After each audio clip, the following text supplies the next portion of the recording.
My sister is the main character in one of those arranged marriage turns to true love novels. To fight the plot, she made me her stand-in. I wasn't happy about it until I met her fiancé. This wasn't taking my sister's place at the altar. This was God personally handing me a husband. Hand me the marriage license. I'll sign right now. There's no way I'm going through with this marriage. My sister, Riley, yelled in protest without even bothering to ask who her fiancé was. She shook her head, her wolf-cut mullet swinging in a wild arc. This isn't the time for your games. My dad's hand was trembling with rage as he pointed at her edgy, alt-girl outfit. A blue and black ombre wolf cut, a stud in her lip, black half-frame glasses, and giant hoop earrings. Look at you. You don't even look human. What's that supposed to mean? What do I mean? I like girls. Whoever wants to get married can go right ahead. Dead silence. 3 seconds later, I, who had been trying to shrink into a corner and become invisible, was grabbed by the wrist and yanked into her room. Wow, sis, that was one explosive way to come out, I said, rubbing my wrist. But did you really think I couldn't tell? Riley leaned in, lowering her voice. It's not just about coming out. I've awakened. I'm the female lead in an arranged marriage novel, and the system is forcing me to follow the plot, or everyone will turn into puppets. Her. You need to read fewer novels. It's true, she insisted, her eyes frantic. But the system just gave me an update. Apparently, gay romance is trending now. The core of the plot is that an heir of the Miller family has to get married. It doesn't have to be a daughter. Alarm bells went off in my head. So, she grabbed my shoulders, her eyes blazing. Little brother, you're gay, aren't you? Take one for the team. Do it for the family. All right. Fine. Mulan went to war for her father. I, Alex Miller, will get married for my sister. Standing in front of the mirror, I adjusted the light-colored suit I was wearing for the engagement party. I'm 5'10", with a refined, handsome face and a confident air. I never thought I'd be the one marrying in my sister's place. This world has officially gone insane. I'm a firm believer in materialism and probability theory. Statistically, the chance of meeting your soulmate in your lifetime is 0.000049. Therefore, the probability of me finding love in an arranged marriage is approximately 0. The banquet hall was buzzing with chatter and clinking glasses. Amidst the crowd of elegant, perfumed guests, I saw him at first glance. He was tall and devastatingly handsome, dressed in a perfectly tailored dark suit. His profile looking like it was carved by a master sculptor. Because he was so tall, he had to tilt his head slightly to listen to the person next to him, and the light glinted off his Patek Philippe watch. That level of beauty sent my gaydar into overdrive. In that moment, I suddenly decided that probability theory was a load of crap. To hell with 0.000049. I was smitten. I let out a bitter laugh. To think that the first time I'd ever truly felt something for someone would be at my own engagement party. And the object of my affection was a man I could never have. This damn fate. I seriously wanted to post a 10,000-word rant on Reddit about how messed up the world is. Mom pulled me forward. Alex, hurry up and meet your fiancé. I was pushed along in a daze. My eyes were still glued to that gorgeous man's face. Couldn't help it. He was just too handsome, criminally, outrageously handsome. I was so mesmerized that I'd forgotten I had my own convenient fiancé to deal with, until I was pushed to a stop right in front of him. Mr. Cole, so good to see you. This is my Alex. From now on, we'll be family, Mom said, her face wreathed in smiles. It was only then that I noticed, with a jolt, that our suits were identical in style, just different in color. Even our lapel pins were a matching pair. He was my fiancé. This wasn't an arranged marriage. This was God personally handing me a husband. Who said arranged marriages were bad? This whole feudalistic setup is actually amazing, hehehe. My cheeks flushed, and my heart pounded as I mechanically stuck out my hand. Mr. Cole, hi. I'm Alex Miller. He shook it, his hand cool to the touch. Ethan Cole. I instinctively squeezed his hand, trying to transfer some of my warmth to him. He paused for a second, Then the corners of his eyes crinkled. He looked at me with a smile. His gaze was so hot it made my ears burn, like they were about to catch fire. "Are you nervous?" he asked. Of course I'm nervous. Who wouldn't be, being stared at this closely by their absolute ideal type? "Mr. Cole, do you have any idea how powerful your looks and charisma are?" "Yeah. It's my first time doing this, after all," I said, looking down. "I hear you were the one who volunteered for the marriage." "My sister. She's in love with someone," I answered honestly. "What a coincidence." Ethan's gaze was as calm as still water. "So am I." I froze. The budding excitement in my heart was instantly crushed by that one sentence. The champagne bubbles fizzed in my stomach, turning bitter. Then why did he agree to the marriage? As if reading my mind, Ethan naturally extended his hand to me, his voice soft. "If you're nervous, you can hold my hand." I looked at his well-defined, elegant hands and, as if possessed, I took it. My heart was beating impossibly fast. And his last words, "So am I," felt like a thorn that had quietly lodged itself in my heart. I drank too much at the engagement party. I was half carried back to Ethan's 3,000 square foot condo in a daze. The style was minimalist and cold, just like Ethan's expression. Ethan helped me onto his bed, and I bonelessly flopped down. But since my arms were still hooked around his neck, the powerful force of gravity pulled him down onto the bed with me. We were flush against each other. I could even feel his firm body pressing against mine. My drunkenness vanished in an instant. I was scared sober. Our eyes met, and I could clearly see the icy expression on his face. "Oh God, this is so awkward. You get off first," I stammered, trying to push him away. Seeing my flustered, annoyed state, the cold mask on Ethan's face actually softened.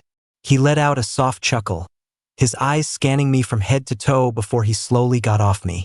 A moment later, I heard the sound of the shower running in the bathroom. I collapsed onto the bed, covering my eyes with the back of my hand. "Help me. What is even happening?" Yesterday, I was a successful young CEO, and today I'm the marriage partner for a top-tier tycoon. Life really throws you curveballs. The bathroom door was frosted glass, offering a blurry silhouette of what was inside. Long legs, a V-taper waist, broad chest. I didn't dare look any longer. I must have really hit the bottle hard today. How am I still feeling it? Speaking of hard, my head was spinning, and then he was standing in front of me, wearing nothing but a towel. "Go take a shower." "I've already run the water for you," he said simply, pointing to the bathroom door. I fled into the bathroom and tried to get a grip. I was almost done showering when I realized that in my rush, I'd forgotten to grab any clothes. What do I do? Should I ask my husband in name only to bring me a change of clothes? Or should I try to sneak out and find some myself? This is so embarrassing. I've never been this mortified. Just like Hamlet had his whole to be or not to be dilemma, today I, Alex Miller, was in the bathroom debating to ask or not to ask. As I was wrestling with my choices, there was a knock on the door. "Looks like you forgot your clothes out here. Need me to bring them in?" Ethan asked, his tone perfectly gentlemanly. "Yes, please. Thanks." I regretted it the second the words left my mouth. Who says please thanks to their own husband when asking for clothes?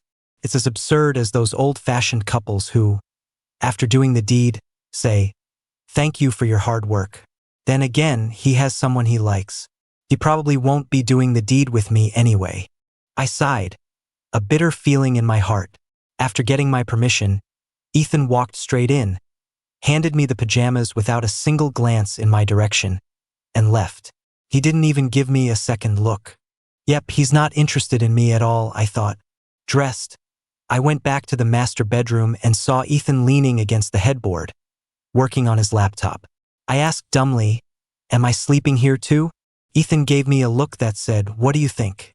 I knew I'd been an idiot again. Of course, married couples don't sleep in separate rooms, even contractually married ones. I slowly climbed into bed, leaving a grand canyon of space between us, creating a clear dividing line. Then I blissfully fell asleep. I must have been exhausted, because I wasn't even as picky about the bed as I usually am. I woke up once around 3 a.m. The first thing I saw was Ethan's handsome face, magnified. When I tried to move, I realized I was sleeping in his arms, his large hand resting on my waist. I'm pretty sure I fell asleep on the far side of the bed. How did I end up rolling into his arms in the middle of the night? I thought I was a pretty still sleeper, right? My face felt hot, especially after seeing his handsome face up close. The blurry silhouette from the bathroom last night uncontrollably popped into my head. Beauty is truly a curse. I buried my face in the pillow and groaned silently. No, it's just too early. This isn't the right way to wake up. I'll just go back to sleep. I closed my eyes, drifting off in the warmth of his body, feeling surprisingly safe. Yep, it was definitely the wrong way to wake up. The next time I opened my eyes, the sun was high in the sky, and the bed was empty. When I walked out of the room, Ethan was already impeccably dressed, sitting at the dining table reading the financial news. The morning light fell on his sharp profile, making him look incredibly ascetic. As I got closer, I could smell a faint fragrance. Being highly sensitive to smells, I realized it wasn't the scent of yesterday's shower gel, but some kind of men's cologne. What a classic alpha male, wearing cologne first thing in the morning, even at home.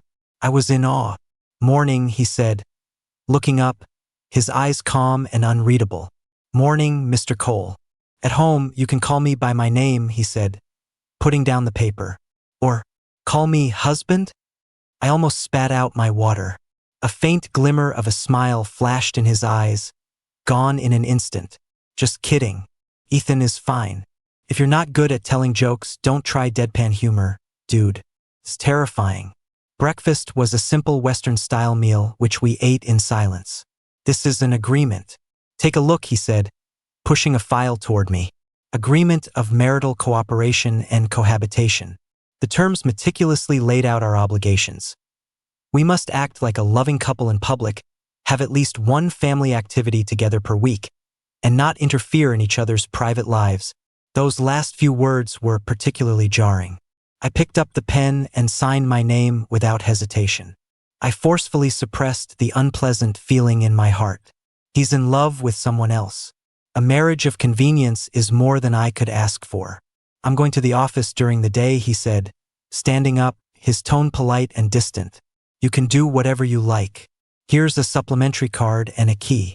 He was a completely different person from the man who had held my hand last night and softly asked if I was nervous. The following days, we were as polite as strangers. But I was feeling a little fired up. The housekeeper kept making all sorts of vitality-boosting dishes every day. Things like soft-shelled turtle soup with goji berries, beef tail stew with eukamia bark. I was too thin-skinned to refuse, so I had to force myself to eat them. The result was a sharp increase in the number of cold showers I took every night. And then there was Ethan. I don't know how he does it, but he's some kind of high-energy person. His schedule was packed, yet he still had the energy to ooze testosterone everywhere. In the mornings, he'd wear a crisp cologne, put on gold-rimmed glasses to read the paper, and look every bit the abstinent elite. In the afternoons, he'd be on the treadmill facing the living room, running shirtless, sweat dripping down his firm back muscles and along his inguinal lines. And the evenings, they were the hardest to endure. This guy had a new trick almost every day. He was a man of 1,000 faces. Tonight, after his shower, he was still damp, wearing only a loosely tied bathrobe with the chest wide open. The smooth lines of his muscles glowed honey-colored in the warm light, his pecs peeking out. I wanted to tell him to dress properly, but I was afraid of seeming uptight. "We're both guys, what's the big deal? Ugh, it's tough for a gay guy to deal with a straight guy's antics."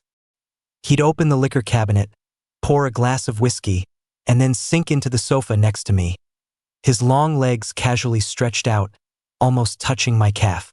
"What are you watching?" He leaned in, his chin almost resting on my shoulder, his breath brushing against my ear, smelling of liquor and fresh soap.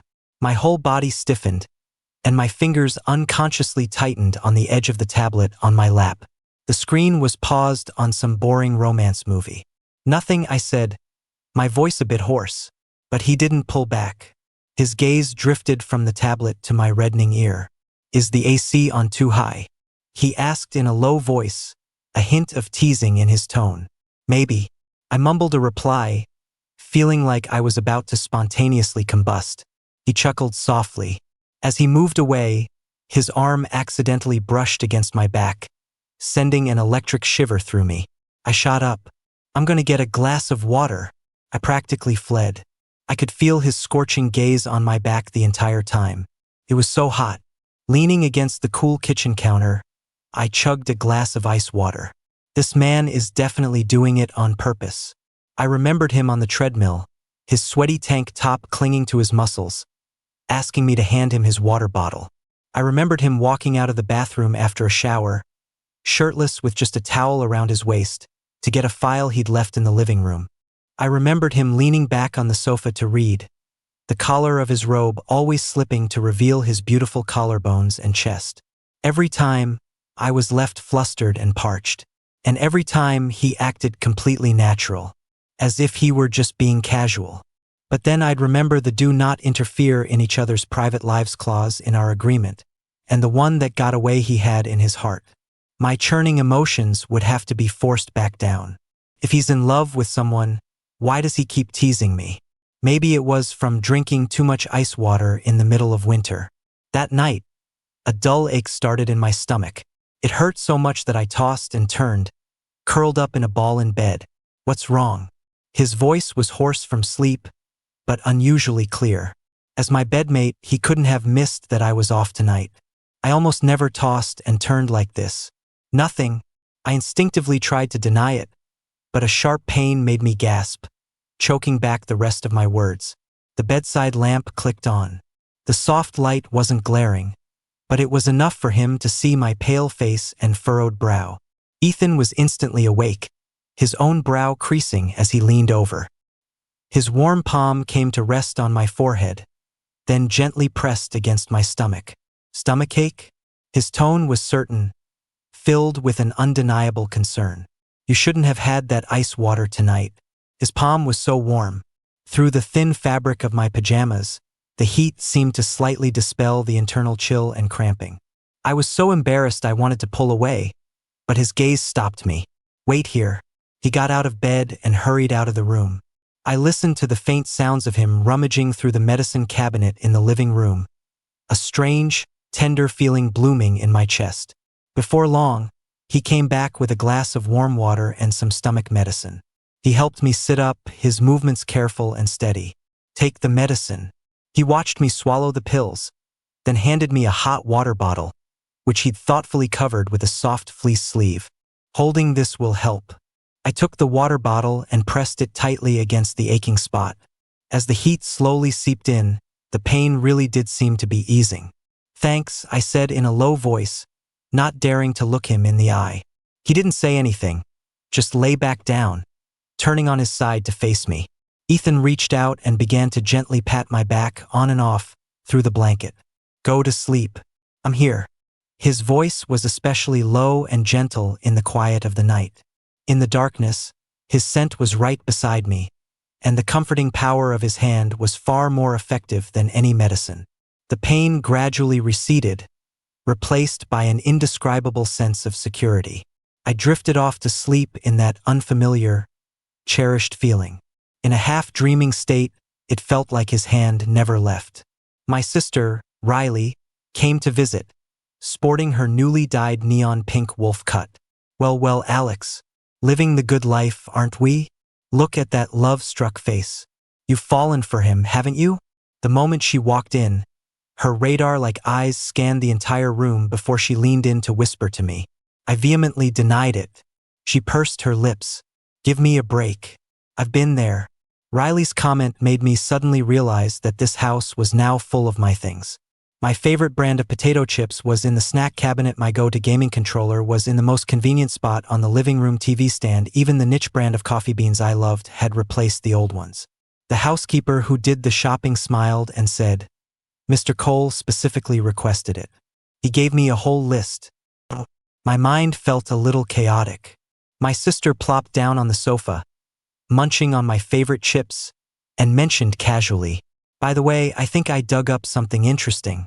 This Ethan Cole guy, Apparently, he had some kind of unrequited crush in high school.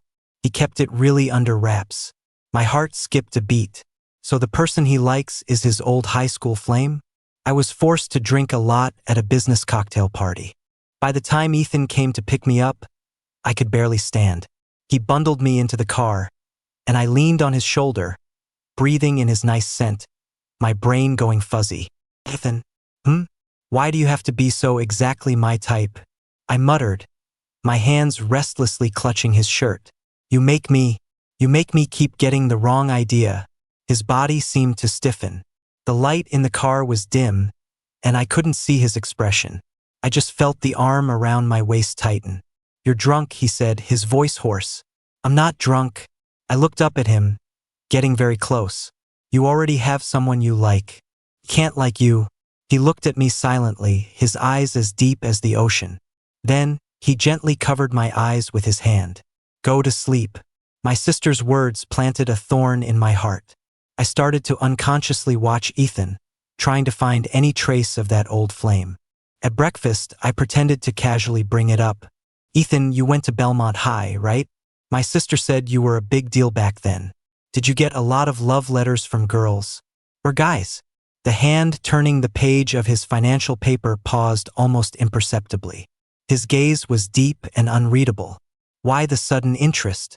Just curious. I lowered my head and poked at the fried egg on my plate, trying to hide how nervous I was. It would be weird if someone like you didn't date in high school, right? He put down the paper, his tone as flat as ever. It's all in the past. To me, his evasiveness sounded more like a confirmation and a refusal to elaborate. Was it because the memory was too precious, or was that old flame still a forbidden topic for him? My heart sank a little. My probing had failed, and now I was even more anxious. I started paying attention to his little habits, trying to find any traces left behind by this past love. One time, he needed to use my laptop for an urgent email, and I gave him the password. He asked casually, you seem to use 1123 for a lot of your passwords? Yeah, it's my birthday, I replied, but my heart stirred. After he went to his study, I was possessed by a strange impulse and walked over to his computer. I knew it was wrong to snoop, but I couldn't help myself. I tried typing in his birthday. Wrong. Then I tried mine. Still wrong. I even stubbornly tried our engagement date. Still incorrect. The computer's cold error message was like a bucket of icy water poured over me. Even though I knew the password might not be a date, that it could just be a random string of numbers, I still felt a deep, unexplainable sadness. Ethan's birthday was coming up. I racked my brain for a gift. I remembered a custom cufflink shop near my old high school. I'd seen an upperclassman get a pair made once and was impressed. I found the shop from memory and had a pair of silver cufflinks made, engraved with his initials. When he opened the gift on his birthday, his expression changed instantly. His voice was rushed, almost shocked. How did you think to get this? You don't like it? I asked nervously. He stared at the cufflinks for a long time before taking a deep breath and gently closing the box. I love them. Thank you. But he put the gift away in the back of a drawer and never wore them. In that moment, I was almost certain. These cufflinks had something to do with his deep, unrequited love. My heart felt heavy, sinking. An unexpected guest showed up. It was one of Ethan's old schoolmates, last name Chun. The adoration in his eyes when he looked at Ethan was impossible to miss. Ethan's not here? Chris Chun strode into the apartment, his critical gaze sweeping over me. So you're Alex? The stand-in bride? A flame of anger ignited in me. Legal spouse, I corrected him. The kind with a marriage certificate. He sneered. You only got here through shady means. Ethan has someone in his heart. It's useless for you to occupy this spot. Just then, Ethan came home. Chris immediately went up to him, acting chummy. On impulse, I walked over, hooked my arm through Ethan's, and gave Chris a sweet smile. Honey, you're back? Ethan paused, looking down at me. I squeezed his arm nervously. A smile flickered in his eyes. He wrapped his arm around my waist and said coolly to a pale-faced Chris, Are we done here? My husband prefers peace and quiet. If you have business, Let's discuss it at the office from now on. Chris left in a huff. I tried to pull my hand away, but Ethan held me tight. Done using me and ready to run? He teased, raising an eyebrow. Who was using you? I blushed. I liked it, he murmured, leaning down to whisper in my ear. You say honey very nicely. In that moment, the ambiguity of our fake relationship made my heart race. After that day, the subtle barrier between Ethan and me seemed to thin. I started dreaming about high school frequently. A summer afternoon, an empty basketball court, me, drenched in sweat. Under the shade of a tree by the court, there always seemed to be a tall, slender figure, watching quietly from a distance. I tried to see his face, but it was always in vain. Only the feeling of being watched was exceptionally clear. My sister was bringing her girlfriend over to visit, and I'd been looking forward to it all day. I was genuinely curious about what kind of girl could handle my sister. There was a knock. I peered through the peephole. My sister was rocking her signature neon pink wolf cut, and next to her stood a tall, coolly elegant girl. Their fingers were tightly interlaced. I'd always imagined my sister's partner would be as rebellious as her, not so refined. It was like a peacock standing next to a swan. I quickly opened the door. Yo! My sister grinned, her eyes skipping over me to land on Ethan. Mr. Cole, hope we're not intruding. The girl beside her gave a slight nod, her voice gentle. Hello, I'm Chloe, Riley's girlfriend. At her words, my normally thick-skinned sister actually blushed. She looked down, smiling shyly, and tucked a strand of hair behind her ear, her grip on her girlfriend's hand tightening. Oh my God, is this really my sister? Being so bashful? It was only then I noticed that her girlfriend was a head taller than her. It made my sister look so small and delicate. Could my sister be the bottom? Even though judging someone's role by their appearance is rude and often wrong, the mere thought of my sister likely being the bottom made me feel like the sky was falling. Ethan had already stood up and walked over, his attitude unusually warm. Welcome. I've often heard Alex mention Riley's partner. This is our first time meeting. He was so smooth, giving face to my sister without ignoring Chloe. My sister seemed to enjoy that. She breezily pulled Chloe inside, her eyes scanning the living room like radar, finally stopping on the half-poured glass of hot water Ethan was getting for me. She shot me a look, wiggling her eyebrows. Okay, my normal sister was back. Not to be outdone, I mouthed back at her. Are you the bottom? She bared her teeth and mouthed back. You're the bottom. Chloe, on the other hand, was very quiet. Her gaze lingered on Ethan for a moment before she suddenly spoke. Mr. Cole, have we met at Belmont High? We all froze. Ethan looked at Chloe, a flicker of surprise in his eyes, which quickly returned to calm.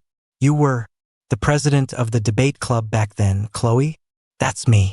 My sister and I were stunned. What a small world. Chloe smiled. I'm surprised you remember, Mr. Cole. Back then, our club was dying to recruit you, but you were stuck in the basketball club. As she spoke, her gaze drifted over me, a little meaningfully. And, if I recall, you only ever came to watch the freshman team's practice games? My heart skipped a beat. High school, basketball club, freshman team? I was in the Belmont High basketball club. I was a backup player on the freshman team. I had to quit in my sophomore year because of my course load. Ethan's expression didn't change. He just lifted his water glass and took a sip. Yeah, I saw a few games. My sister immediately got excited, elbowing me. Hey Alex, weren't you in the basketball club in high school? You guys knew each other back then? My mind was a total mess, trying to remember. Basketball club, practice games. There was always an upperclassman on the sidelines, a blurry figure. Chloe seemed oblivious to my distress, lost in her memories. She continued speaking to Ethan. I remember one time our club wanted to take promotional photos with the basketball team, and you, Mr. Cole, made a weird request that you had to be photographed with the freshman team. And after the shoot, you only took the solo photo you had with a certain backup player. She paused, looking at me, her eyes clear. Thinking back, that backup player, that was you, wasn't it? Alex? Boom. Something exploded in my mind. I whipped my head around to look at Ethan. The fingers gripping his water glass tightened slightly, and his ears seemed to flush an almost imperceptible red. He didn't look at me. He just stared at the ripples in his glass, his Adam's apple bobbing. My sister looked at Ethan, then at me, completely dumbfounded, and slapped her thigh. Holy crap, Ethan, that legendary, aloof upperclassman, who had a secret crush on my brother for 3 years and snuck breakfast into his locker for half a year. That poor sap was you. The air instantly froze. He snuck breakfast into my locker for half a year. That love breakfast I thought some girl had secretly left, which I ended up sharing with my teammates because I couldn't find the owner. Ethan left it? My mouth hung open. I stared at Ethan, speechless. Ethan finally looked up, his gaze complicated as he glanced at Riley. It was a look of resignation, as if accepting his fate. He took a deep breath and turned to me.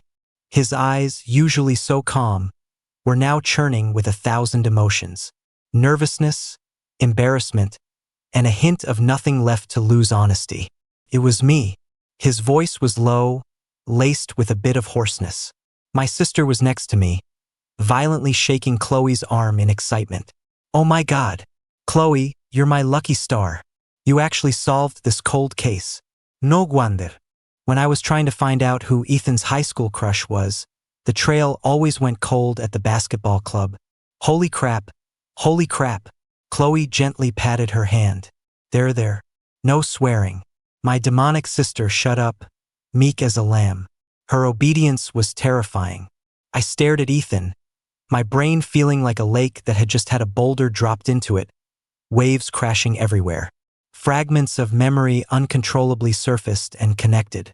The tall, thin upperclassman who always quietly appeared under the trees by the basketball court, the anonymous breakfast I ate for half a year. With a new flavor almost every day, the solo photo I thought was just a club requirement, which later disappeared.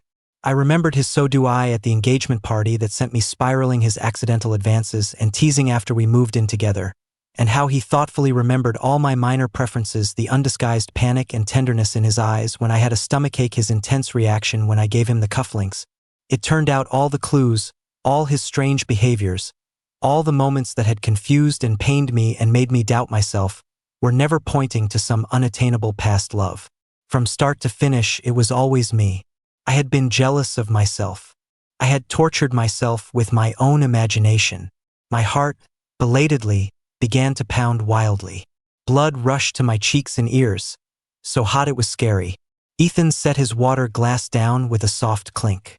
He walked over to me, ignoring the 2 wide-eyed spectators who looked like they wanted popcorn. His gaze locked onto mine, filled with an unprecedented gravity and a trace of barely their nervousness, as if awaiting judgment. Alex, he said my name. It wasn't that my family was rushing me. It was that I couldn't wait any longer. I'm the one who actively pursued this arranged marriage. From the moment I heard the Miller family was interested in an alliance, I had only one goal. He paused, each word crystal clear. From the first time I saw you on the basketball court in high school, until now, the person I've liked, the person I've wanted to marry, has only ever been you. My sister let out a sharp gasp, and Chloe gently covered her mouth. The world was so quiet I could only hear the deafening drumbeat of my heart. There was no damn system plot, no angsty stand-in drama. This was a 10-year-long, meticulously planned, secret crush come true. The living room fell into a strange silence. All I could hear was my own heart, beating like a drum. Thump, thump, thump, pounded against my eardrums. My cheeks were burning, hot enough to fry an egg. Ethan stood in front of me, so close I could see his eyelashes tremble. And in his eyes, that deep, focused ocean of emotion he no longer bothered to hide. Reflected in them was me, looking completely stunned. Riley was covering her mouth, her shoulders shaking, obviously trying to stifle her laughter. Chloe was holding her hand, signaling for her to tone it down, but her eyes held a gentle smile. You left me breakfast for 6 months? The question was so dumb, but it was all I could think of. He nodded seriously, his ears turning even redder. I was worried you'd be hungry after practice. Later, I saw you giving it all to your friends, so I thought you didn't like it. His voice held a faint, almost imperceptible hint of grievance. And the photo, it's in my study, bottom of the left drawer, in the sandalwood box, he answered quickly, his eyes darting away. He looked like a kid whose secret treasure had just been exposed, a little mortified, but with a hidden glimmer of hope. Riley finally couldn't hold it in and burst out laughing. Holy crap, Ethan, I never would have guessed. You're such a huge romantic. A secret crush for 3 years, delivering breakfast, hoarding photos. Do you? Chloe gently tugged her arm and smiled at us. It looks like you two have things to talk about. We'll go take a walk in the garden. With that, she unceremoniously dragged a still giddy Riley away. Now it was just me and Ethan in the living room. The air seemed to freeze again, but something was crackling. Ambiguity, awkwardness, disbelief, and a wildly growing seedling called ecstasy. So, I licked my dry lips, my voice feeling unsteady. When you said you had someone you liked, it was always me? Ethan watched me intently, taking a step forward, closing the already minuscule distance between us. Who else? He countered, his voice low and magnetic, full of an indescribable tension. Who else but you could make me go through so much trouble, to the point I'd gladly accept a ridiculous plot like being a stand-in? I knew it. A sudden rage boiled up inside me. Riley, a girl who bought her kindergarten teacher 99 red roses to confess her love, a born lesbian, as the heroine of a straight romance novel? No way. They ganged up on me. I'm going to tell her girlfriend every single embarrassing story I have about her. Ethan raised his hand, his fingertips gently brushing my cheek, their touch searing. Alex, he said my name like a sigh, like a vow. I didn't come here for an arranged marriage. I came here to love you. I looked at his handsome face, so close to mine, at the undisguised, fiery devotion in his eyes. A huge, uncontrollable impulse surged through me. To hell with the agreement. To hell with taking things slow. I grabbed the front of his shirt, pulled him down, and tilted my head up to kiss him. The moment our lips met, I clearly felt his body jolt. It was followed by an even more powerful response. Our breaths mingled, tasting of each other. This kiss was 10 years overdue. Epilogue. Settling the score. One clear, starlit night, long after we were married, Ethan carried me out of the bathroom. I was boneless and sore, and he tucked me snugly into the soft blankets. He leaned down and kissed my sweaty forehead, his arm habitually wrapping around me, ready to hold me as we slept. But I suddenly opened my eyes. The sleepiness I'd felt moments before was gone, replaced by a cunning glint. I poked his hard chest, drawing out my words. Ethan. He caught my mischievous fingers, his voice raspy and languid from our activities. What is it? I rolled over, straddling his waist, looking down at him and trying my best to look stern.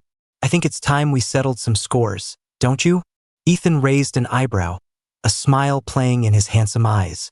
His hands came to rest securely on my hips, making sure I didn't fall. Settle what scores? Playing dumb? I leaned down, my nose almost touching his, and stared at his lips. Who was it that used to spray on that alluring cologne every morning, put on those ascetic gold-rimmed glasses, and parade around in front of me? Ethan was a good sport, the smile in his eyes deepening. That was me. And who was it who just had to run shirtless on the treadmill facing the living room in the afternoons, with sweat dripping all the way down his abs? As I said it, my own ears started to feel hot. That was me, he admitted readily. And who else? The more I thought about it, the angrier I got, and I poked his chest. Who was it who'd walk around after a shower in nothing but a flimsy towel, or just pants, and then accidentally touch me, and lean in to whisper in my ear so I could feel his breath on my neck? Ethan let me accuse him, his gaze so gentle it could drown a man. His arms held my waist steady. Yes, that was all me. How does my husband wish to punish me? What do you mean, husband? We're both guys. How about you call me husband? I looked down at him, tipping his chin up with my finger. Husband, he said with a laugh. He was too cooperative. It made my face turn red. Let me think. I sentence you to. I drew out the words, then had a flash of inspiration, my eyes sparkling. I sentence you to use all those tricks on me, all over again. Ethan was clearly taken aback for a second, then he let out a low laugh. His chest vibrated, making me tremble slightly along with him. What kind of punishment is that? Isn't it a reward? He asked, his voice husky, his gaze growing deeper. Of course it's a punishment, I said indignantly. Before, you were trying to seduce me. Your intentions were impure. Your motives were dishonest. I leaned down and whispered in his ear, a little smugly. But now, it is the Emperor's wish to dote on his favorite consort. You must present yourself willingly, and let me do as I please. After saying that, I even gave his earlobe a playful little bite. Ethan's breath hitched, and the arms around my waist tightened instantly. As you command, Your Majesty. His voice was deep and husky, full of endless adoration and indulgence. Before the words were even out, in one smooth motion the world flipped, and I was pinned securely beneath him. He lowered his head, his nose affectionately rubbing against mine, our warm breaths mingling. Then, shall your humble servant begin by serving you with the morning cologne? He murmured, and before I could answer, a hot, lingering kiss fell on my lips, silencing all my pending commands. Anyway, the next day, sprawled out on the bed, watching a refreshed and cheerful Ethan whose every strand of hair seemed to radiate joy, I came to a profound realization. There are some scores you just shouldn't try to settle, especially not with a physical powerhouse. In the end, you'll always be the one who loses.